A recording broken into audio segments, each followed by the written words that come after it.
Selection of Sanitarium workers from K200-02P. In regard to your statement that Dr. Blank would come to help you in the Warunga Sanitarium on certain conditions, including the privilege of serving whatever food he might desire to serve at the table, I would say that you had better not accept the services of those who will come only on condition that such terms shall be made. For the terms on which they would come are evidence that you do not want them. They would be a perplexity to you rather than a help. Anyone who makes propositions of this kind would, I fear, cause you more anxiety and trouble than you could afford. If Dr. Blank were connected with the Warunga Sanitarium, his influence would be exerted to launch out in such a way that you would not know how you stood financially until embarrassments came upon you from which you could not relieve yourselves. His education and training are of such a nature that extravagance is as natural to him as is the act of breathing. His tendency is to take matters into his own hands, and I fear you could not prevent him from doing this. There would be many difficulties to surmount as a result of extravagance, which would make of none effect the principles that Christ has given us in his life of self-denial and in his teachings. Let us not have connected with the institution anyone who would be a burden to your soul. Wait on the Lord. Not until you have sure evidence that Dr. Blank is converted will the time come for you to make terms with him. As regards the flesh meat question, I know that if such men as Dr. Blank should connect with the institution, you could not deal with this question without great worry and perplexity. I have been instructed that there was a time when the Lord looked with great tenderness upon Dr. Blank, but your brother desired to carry out his own plans, and thus made it difficult for him to work in harmony with the Lord's way. I think that if he were sanctified and humble before God, he has qualifications that would make him a blessing. When he is converted, when he is willing to learn of Jesus and to take counsel with God, he will be able to strengthen his brethren and to connect with the great enterprise which we have undertaken without bringing deterioration into it. My brother and sister, you are to labor in a judicious manner, that those with whom you are brought in contact in the sanitarium will recognize that a sanctified spiritual atmosphere surrounds your soul. This can be and should be. It is truth that is needed, truth that cannot be bound. The greatest necessity of your patrons is a heart willing to receive the truth.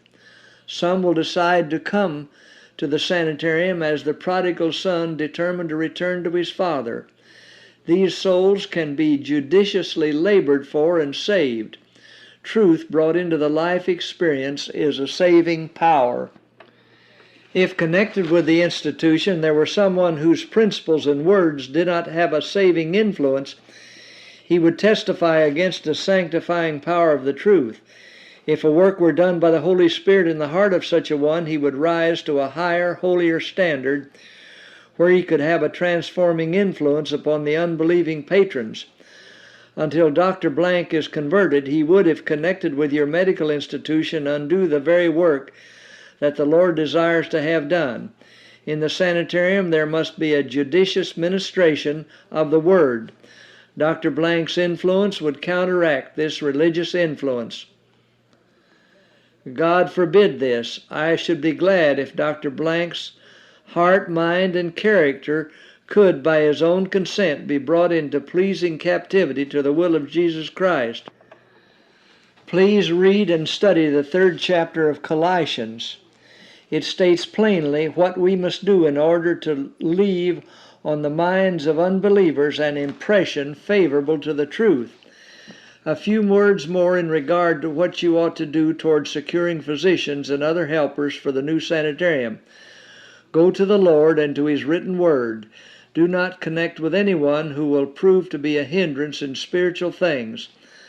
I have earnestly longed and prayed that Dr. Blank would be enlightened by the Holy Spirit, that he may see wherein he is not a laborer together with God. I had hoped that Brother and Sister Blank would have seen before this time that they are not obeying the word of the Lord. It has been presented to me that were they to connect with the sanitarium as they now are, their influence would not leave a right impression on the minds of those with whom they would be brought in contact. Their ideas regarding Christian deportment are not correct. They would not honor the Lord. They both need to be united with Christ. Until this union is formed, they could not be other than a great burden if brought into the sanitarium. It will never do for them to be placed in connection with other workers unless they see and understand what it means to be chosen of God. I write you this because I dare not withhold it. I believe that you will understand me.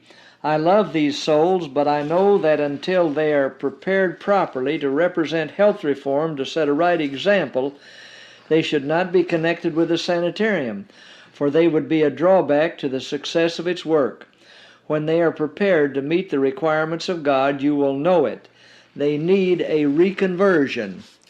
We are living in a solemn and important time. The effort to build the sanitarium has been a tremendous one, and we cannot afford to bring into connection with it those who would prove a hindrance to its work and an injury to its reputation. In regard to flesh meat, do not bring it into the sanitarium. Neither tea nor coffee should be served. Caramel cereal made as nicely as possible should be served in the place of these health-destroying beverages. In regard to the third meal, do not make eating but 2 meals compulsory. Some do best health-wise when eating 3 light meals, and when they are restricted to 2, they feel the change severely.